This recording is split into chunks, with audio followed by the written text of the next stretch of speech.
tank as a Jet? Mike Fisher reporting from Frisco, home of the Dallas Cowboys, where we know that the Cowboys put together a team that almost everybody believes should have made a Super Bowl run. We know they didn't, and now we know there's going to be changes. And some of the changes are going to involve big names. If you follow the Cowboys, and I know you do, you recognize that Stephen Jones and his sharp pencil, big calculator staff, they have a way. They'll put together a roster. It'll be a competitive roster, and it'll all fit in under $208 million, the 2022 cap topper. But it's going to take some waving of magic wands, or more accurately, some flipping of switches and some difficult decisions to get down $21 million to where they need to be under the cap. And that brings us to DeMarcus Lawrence and Randy Gregory. We've already discussed how you could keep both. We've already discussed how expensive it would be to do so. We've already discussed the idea that you might have to pick between one or the other. Gregory is going to be super sought after if you let him go on the open market. I think that much is clear. The tag is available to you, and I think we're talking about APY of $15 million to keep Randy Gregory. D-Law is already under contract, of course, so you don't necessarily have to do anything. But the guaranteed part of his deal, that's not the issue anymore, so you could save $8 million by saying goodbye to one of your very best players. Now, you say goodbye to $8 million, you still pay the cap a gigantic sum.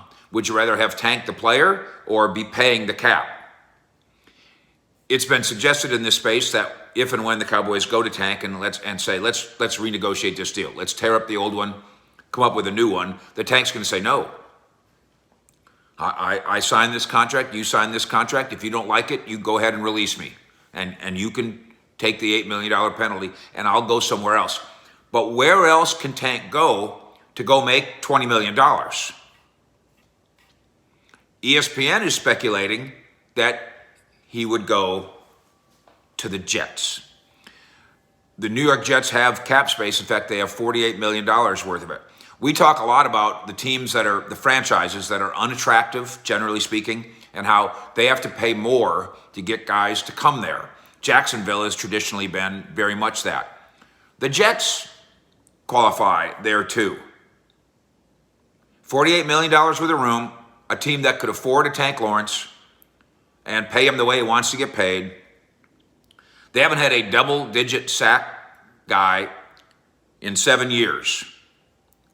So the idea of Tank Lawrence going there, getting 10 sacks, playing the way he does as a run stopper, leadership, all that stuff at age 30, that might work for the Jets. Since coming into the league in 2014, Tank Lawrence has 49 sacks, 100 quarterback hits, 17 forced fumbles, 321 tackles, with relative durability on the field.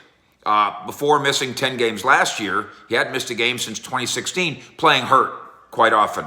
No question about that. Look at it from the Jets' perspective. A guy like Tank Lawrence adds some credibility and makes your defense better. Look at it from the Cowboys' perspective. The triangle, the Bermuda Triangle for other teams of Tank, Gregory, and Micah Parsons, that's kind of the idea. That was kind of the idea of acquiring those guys and paying those guys. The cap crunch is real. It's understandable. Decisions are going to be made, and they will be tough ones. If ESPN's guessing right here, there's a mentality of sign our own, win now, go, go, go. Sign our own especially, that is going to cause the Cowboys to maybe have to unsign one of their own. And that would be Tank Lawrence, a Cowboy lifer. That's an ESPN projection. That's not necessarily mine. I still think there's ways to have Gregory and Tank Lawrence on your team. And I still think that you go to Tank Lawrence. And I know his attitude when he signed his contract. Cap problems? That's your problem, Stephen, not mine. But now we're 3 years down the road. Tank Lawrence now might look at it differently. Like, It's all of our problems, especially if I don't get to make $20 million a year in Frisco with the Cowboys. Fish out.